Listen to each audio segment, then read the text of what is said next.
Once during the Pandavs' exile, Yudhishthir met Markandeya Rishi. Yudhishthir got emotional after meeting the Rishi and said, "O great sage, I am not worried about the pain I have caused to myself and my brothers. However, what Draupadi has to go through makes me sad. She had to get humiliated in front of the entire royal assembly of Hastinapur. Later, Jayadratha tried to abduct her. Have you ever heard of another pious woman like Draupadi, who had to go through so much pain and hardship in her life?" It is then the great sage Markandeya narrated this story of Princess Savitri to Yudhishthir. In ancient times, there was a king named Ashwapati who used to rule over the Madra kingdom. Ashwapati was a very just and fair king who was loved by his subjects. Everything was going well in his kingdom. Still, the king was always worried, for he did not have any children. With this desire in mind, the king prayed to Mata Gayatri for 18 years and conducted 1,000 yagyas in her worship. In the end, Mata Gayatri appeared in front of the king and offered him a boon. King Ashwapati greeted the Devi with folded hands and said, "O Mother of the whole universe, I wish to have a son who is virtuous, so that he can inherit my kingdom after me." Mata Gayatri said, "O sage among kings, I know your desire in advance. Hence I had consulted with the Father of the universe, Brahmadev, before appearing in front of you. It is with his blessings I grant you a daughter." The king accepted the blessings of Brahmadev and Mata Gayatri and said, "As you wish, O mother." In time, Queen Malvi gave birth to a beautiful daughter. Honoring Mata Gayatri, the king named his daughter Savitri. Savitri was no less than a goddess in beauty and virtues. When Savitri grew older and became of marriageable age, the king started looking for a suitable groom. However, the king was unable to find a groom who could match his daughter in virtues and appearance. In the end, he called Savitri and said, "Daughter, you are now of the right age to marry, and as your father, it is my duty to make sure I find a suitable groom for you and conduct your wedding with proper Vedic rituals. Despite all my efforts, I have failed to find a man who can match you in your qualities. It is my wish now that you visit the wise sages in our kingdom and with their help find a suitable man for yourself. You have my blessings." Respecting her father's wish, Princess Savitri went to the jungle and started spending time with the sages in their hermitage. She started searching for a suitable husband under their guidance.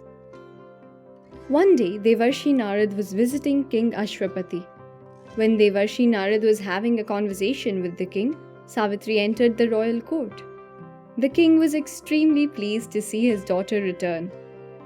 Savitri sought the blessings of the sage among gods and then greeted her father. Savitri said, "Father, as you suggested, I have found the right man to marry. You please start preparing for the wedding." A happy and curious Ashwapati asked Savitri to tell every detail. Savitri said, "King of Shalv, Dyumatsen became blind due to some illness. Taking advantage of his misfortune, his enemies attacked his kingdom, and the king had to flee along with his wife and newborn son. That son, who was born in a palace but raised in a hermitage, is now an adult. He is handsome and virtuous. I have chosen him to be my husband." Narad Muni, who was listening to this conversation, got worried and said, "O king, the man your daughter has chosen is Satyavan. He is really virtuous and righteous. However, there is one problem because of which I don't think your daughter should marry him." Looking at the king's curious eyes, Devarshi Narad continued, "King Dyumatsen's son will not live long. Exactly 1 year from today, Satyavan will meet his death." Hearing these words from Narad Muni, the king requested his daughter to forget about marrying Satyavan and look for another groom. However, Savitri said, "Father, in my mind I have already decided Satyavan to be my husband. Marrying anyone else now is out of the question. It is also not right. I request you to start preparations for our wedding." Hearing these words from Savitri, Narad Muni said, "O king, your daughter is right. You should wed your daughter as per her wish without any worry. I bless this union." King Ashwapati approached King Dyumatsen in his hermitage and proposed Savitri's marriage to his son Satyavan. With the blessings of both parents, the wedding happened as per Vedic rituals. After the wedding, Savitri denounced all the royal possessions and started living in her hermitage with her husband and in-laws. However, she never forgot the words of Narad Muni. She kept counting days.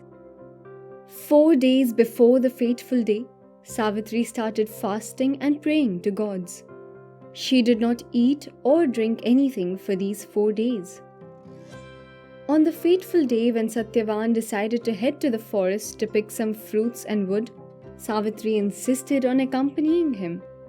For the first time since her wedding, Savitri had expressed some desire, so her in-laws insisted that Satyavan fulfill her simple wish and take her with him.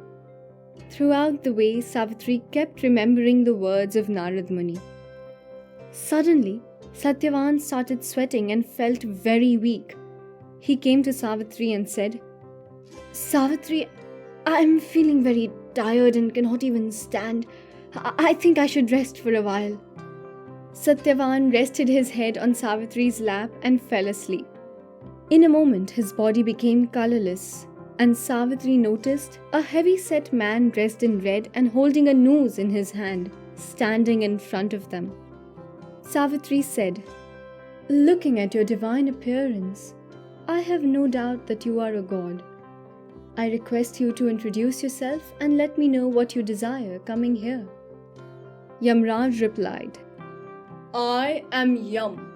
Your husband's time on earth has come to an end. Hence I have come to carry him with me."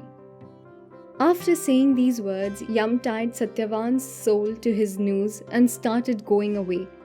Savitri started following him. Noticing Savitri coming after him, Yamdev stopped and said, "Go back, Savitri. Go and perform the last rites of your husband." Hearing Yamraj's words, Savitri said, "O God of death, according to dharma, wherever my husband goes, I am supposed to follow."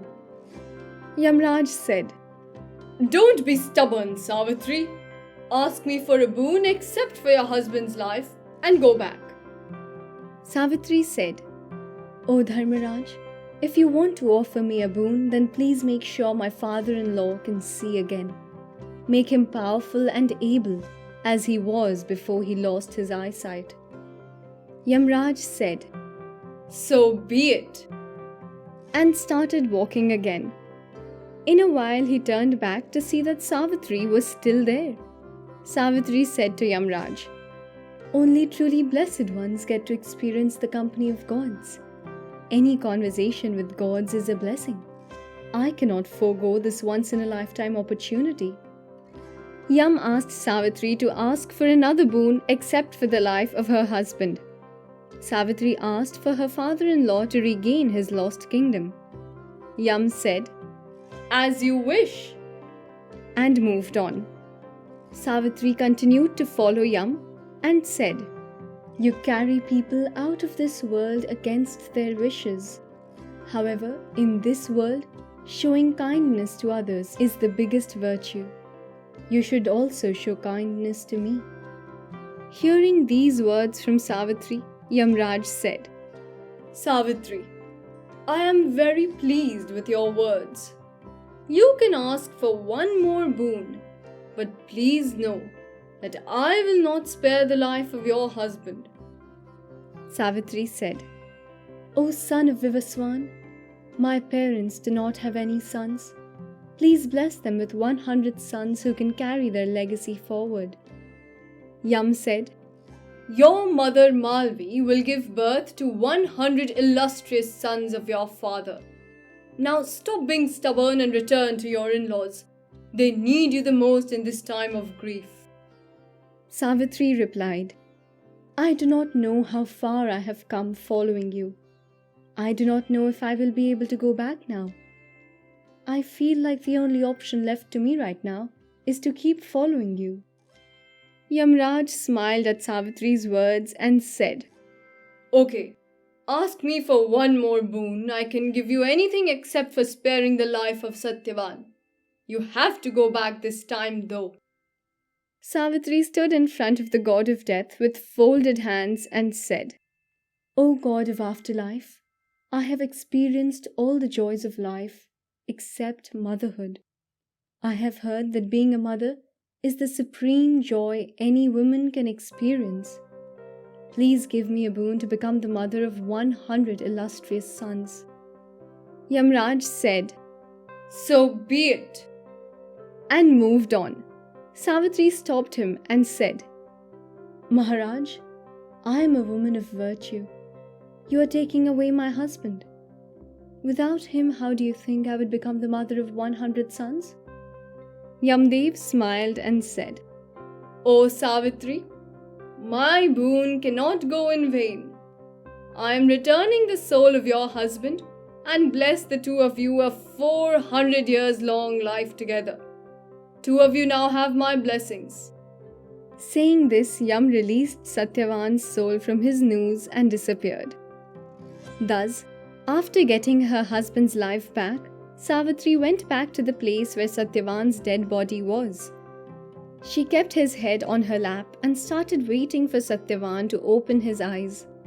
After a while, Satyavan opened his eyes as if he had just woken up from sleep. As soon as Satyavan opened his eyes, he realized it was dark. He said to Savitri, Savitri, it is so late. How long I must have slept. Why didn't you wake me up? Savitri looked at Satyavan with an expression of relief in her eyes and said, You did not look well. That is why I did not find it wise to wake you up. Let's go now. Father and mother must be getting worried. Back at the hermitage, Dymat regained his eyesight, but he was worried since his son and daughter-in-law had not yet returned. Next day morning, when Savitri returned to the hermitage with Satyavan, they felt relieved. After a while, a messenger from Shalv arrived at the hermitage. The messenger informed the king that the enemy who had chased Dymat out of the kingdom had been killed by his own ministers, and they wanted Dymat to become the king of Shalv once again. As Yamraj had blessed, King Ashwapati and Queen Malvi had 100 sons, who inherited the kingdom of their father after him. Savitri and Satyavan also had 100 sons and lived for 400 years. After narrating this story to Yudhishthir, Markandeya Rishi said, The way Savitri not only saved her husband's life, but also brought good fortunes for her parents and in-laws, this daughter of Drupad will bring back your good fortunes. This incident of Savitri inspired the festival of Vat Savitri, which is celebrated every year on Amavasya of Jesht month. Married women fast on this day and worship the banyan tree, wishing the long life of their husbands.